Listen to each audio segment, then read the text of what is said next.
大的消息，到底是食要代表国民党出来选总统，是侯友宜，或者是郭台铭？讲后日17号，国民党就会来公布着人选。郭台铭为着要争取到党内各派系支持，昨是专工到云林，甲韩国瑜来见面。两个人密谈了后，郭台铭是抛出着甲韩国瑜牵手牵真案的相片，看起来是要来争取到韩国瑜的迷众的支持。郭台铭早起一透早，阁赶到苗栗，甲国民党的议员交换意见，sau落来阁甲县长蒋东引来会面，要来争取苗栗在地国民党人士的支持。蒋东引回应讲，即届伊甲郭台铭见面是尽地主的情谊，礼貌上拍招呼。蒋东引讲，伊的立场就是国民党提名食，伊就支持食。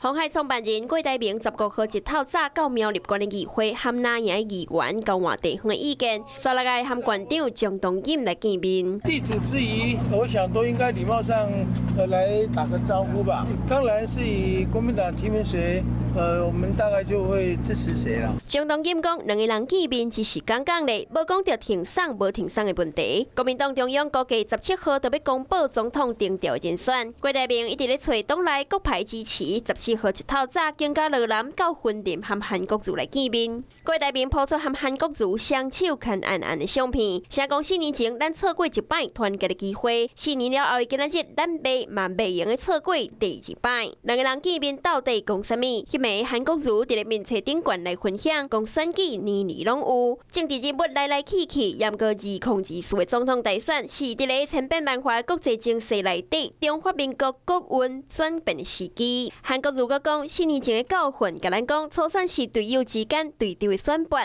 毋是小台。无论上做队长，参加选拔的队员，拢爱互相支持，以团队为主。郭台铭积极争取国民党的定调，和韩国瑜加甲遮尔晚，敢若是有要争取韩粉小庭的意思。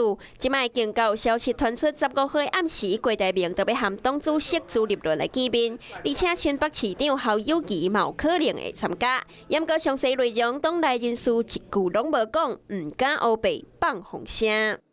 晚间9点，邀请您与世界同步，60分钟掌握全球脉动。World News 9，陈雅玲世界晚报给您崭新视野。